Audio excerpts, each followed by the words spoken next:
ಜೈ ಇವತ್ತು ಶೂಟಿಂಗ್ ಬಂದಾಗ ಬಾಳಮ್ಮ ಹಿಂಗ್ ಬೈತಾರಂತೇಳಿ ಅನ್ಕೊಂಡಿಲ್ಲಾಗಿದ್ದೀವಿ ನೋಡ್ರಿ.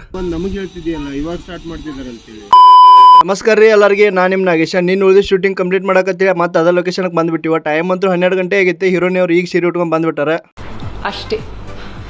ಶೂಟಿಂಗ್ ಸ್ಟಾರ್ಟ್ ಮಾಡಕ್ಕೆ ಇಟ್ಟಾಕ್ ಲೇಟ್ ಮಾಡ್ರೆ ನಾ ಬಾಳಮ್ಮನು ಹಿಂಗೆ ಅಂದ್ಬಿಟ್ಟ. ಕ್ಯಾಮ್ರಾ ತರ ನೀನಪ್ಪ, ನಾನು ಹೀರೋ 6 ಗಂಟೆಗೆ ಬಿಚ್ಕೊಂಡಿದ್ರು ನಾ ಕೂತ್ಕೊತಿದ್ದೆ. ಇವಾಗ ಬಂದು ನಮಗೆ ಹೇಳ್ತಿದ್ಯಲ್ಲ ಇವಾಗ ಸ್ಟಾರ್ಟ್ ಮಾಡ್ತಿದಾರೆ ಅಂತೇಳಿ. ಟೈಮ್ ಅಂತೂ 12 ಗಂಟೆ ಆಗ್ಬಿಟ್ಟಿತ್ರಿ. ಬಿಸಿಲಂತೂ ಭಾಳ ಐತ್ರಿ. ಅದಕ್ಕೆ ಸೂರ್ಯಜಾರ ಬ್ರೈಟ್ನೆಸ್ ಕಡಿಮೆ ಮಾಡಂದಿವ. ಸೂರ್ಯ ಅಂದ್ಬಿಟ್ಟ ಇರ್ಲಿ ಎಂಜಾಯ್ ಮಾಡತ್ತೇಳಿ.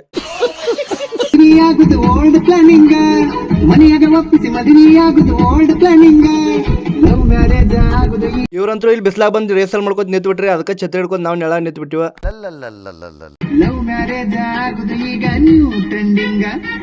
ಹಂಗ ಹೀರೋ ಹೀರೋನಿ ಒಟ್ಟು ಸಿಂಗಲ್ ಸೀನ್ ಇದ್ದವ್ರಿ 14 ತೊಗೊಂಡಿವ್ರಿ. ಇವತ್ತಿನ ವಿಡಿಯೋ ಇಷ್ಟ ಆಗಿದ್ರೆ ಲೈಕ್ ಮಾಡ್ಕೊರಿ. ಮತ್ತೆ ಮುಂದಿನ ವಿಡಿಯೋದಾಗ ಸಿಗ್ತೀವತ್ತ. Thank you. ಇಲ್ಲಿ ಶೂಟ್ ಎಲ್ಲ ಮುಗಿತು ನೋಡ್ರಿ. ಈಗ ಕ್ಯಾಮ್ರಾ ಎಲ್ಲ ತೊಗೊಂಡ ಮತ್ತೊಂದು ಲೊಕೇಶನ್ ಕೊಂಟಿವ. ಗಾಡಿ ಎರಡು ಇಲ್ಲೇ ನಿಂತವ್ರು ನೋಡ್ರಿ. ಈ ಬಡತವಿಂದ ದೇಶ ಉದ್ಧಾರ ಆಯ್ತದ.